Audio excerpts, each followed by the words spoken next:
Yep, so that is something that you that is very, very important. Secondly,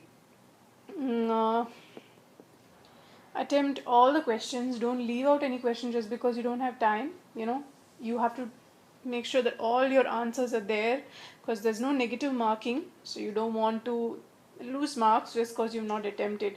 Make sure you revise the answer sheet in the end to revise your answers. Just make sure you give it some time, because sometimes you could have missed out one question in between, and then you could have been uh, and you could have been moved out, and you could have moved on to the next one, so you would have missed out that question. You don't want to lose your mark for that particular question, so do check your answers. Revision of your answers will be helpful. And before you even attempt the paper, and before starting the paper, I mean, whatever details you need to fill in, make sure you don't make any mistakes in that. Your roll number, candidate number, reference number, whatever it is that they require for the online exam, make sure you fill up all those details correctly. And so these are the things. If you practice it even while doing your mocks, it's going to just be you're going to be very familiar with what you have to do in the main exam hall, and it's not going to be new to you. You're going to feel comfortable as well. Okay, now for a couple of things, this you can, whatever I've said so far, you can keep it in mind for your mock exam as well as how your exam is going to be. Now, a couple of things that you have to remember, or I'll just run through this one last time, is whatever you need to take to the exam hall. So sometimes you might need a couple of documents that you will have to carry with you, mainly your passport, and if you have an Australian driving license, I think that helps as well. But if you're giving the exams in other countries, then I guess whatever ID that they are okay with, but mostly it will be universally the passport.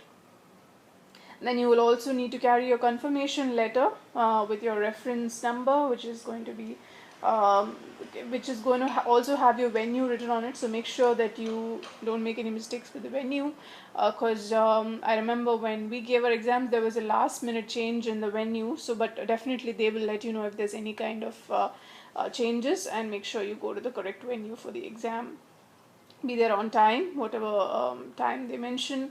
And also make sure that you'll have to probably be there the whole day, because you have a paper in the morning and then you have a paper in the evening. So make sure you have snacks or refreshments that you're carrying with you, water that you require in between.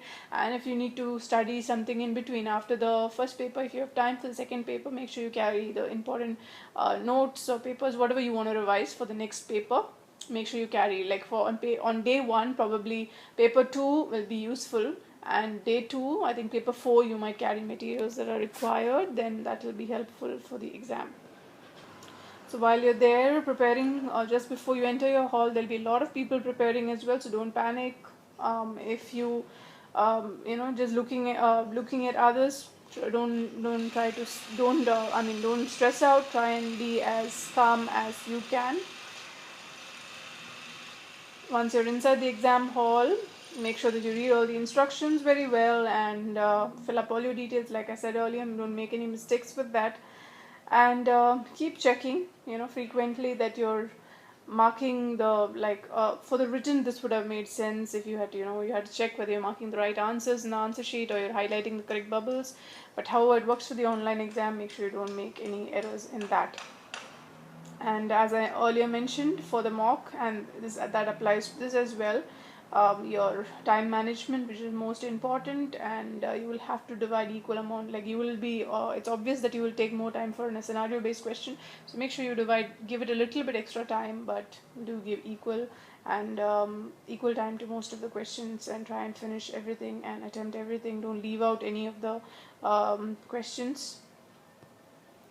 Now, a couple of tricks, I can say, or tips. It might not be useful for everybody, and it doesn't have to be the case, definitely. So that's the disclaimer I make before even I say it. But in case you have doubts between answers, usually your first intuition sometimes turns out to be right, but that doesn't have to be the case. Again, it could always be the wrong answer, but usually if it helps. um, and make sure you read the question. Each word you have to pay attention to it, because most of them jump the gun because the question looks familiar and they just answer it incorrectly, but that's not going to help. So make sure there might be a twist, there might be the words like but, most common, things like that. There might be a lot of things that you have to pay attention to, or which is incorrect, except, not true. All those things are words that are meant to confuse you. So make sure you read the question very carefully, word to word. And questions which have x-rays and pictures, do look at them very carefully, and hopefully, and yeah, fingers crossed, everything will be clear and everything will be very there'll be good clarity, so you don't have any confusions. And the process of elimination might help, not maybe not all the time, but sometimes if you're stuck and you don't know the right answer, try eliminating the options that could be wrong, and that way you might be able to derive the right answer. And don't leave your answers till the last moment, or don't leave any questions to the last moment. Then so you just have to go, say eeny meeny miny mo and mark the answer. Don't do that. I mean, obviously, if you have no time at all, make sure you attempt it, because that you don't want to leave it unanswered. But don't leave it to the last minute. Try and give equal time, which is something that I've been repeating over and over again. Then finally, revise your answers. If you do have the if that is if that is something that you can do, but if you can't go back to the questions already answered, then I guess you don't have much of a choice. And suppose once you're done with the paper, if you feel that you haven't performed all that well in one particular paper, don't obsess over that. Don't get upset, because you have the next paper, and with next paper is an opportunity that you can grab, and make sure that you do that really well. And a positive attitude is the only thing that will help you go on. So if you don't do any well or perform as well as you expected, just brush it off and move on, and focus on the next one. Once you're done with all the exams, make sure at the end of the day to carry back all your documents, because you're going to need it the very next day for the second day of the exam, and carry it back after that also, because you might need it for checking your results and stuff like that. So yeah, last but not the least, try to keep that experience positive, and have a good experience with the exam, because it's a learning process, and ultimately you are learning a lot of new things in this process, and that's always good. So finally, a couple of things that you like, I think already I have mentioned that you might need, you will be needing the passport. Apart from that, the national ID, the driving license, and I think you will be requiring the original copies of all these things, but you might have to carry a photocopy if they ask you for it. If they don't, then I guess that's not something that you need to worry about. And finally, I'm wishing all of you best of luck, and hope everybody does the exam really well. Keep in mind that, this exam, the results, obviously not all the 100% it's not 100% positive result. Like, not everybody who gives the exam is going to pass, but it's going to be a good learning experience. And don't give up. I think you should always attempt it.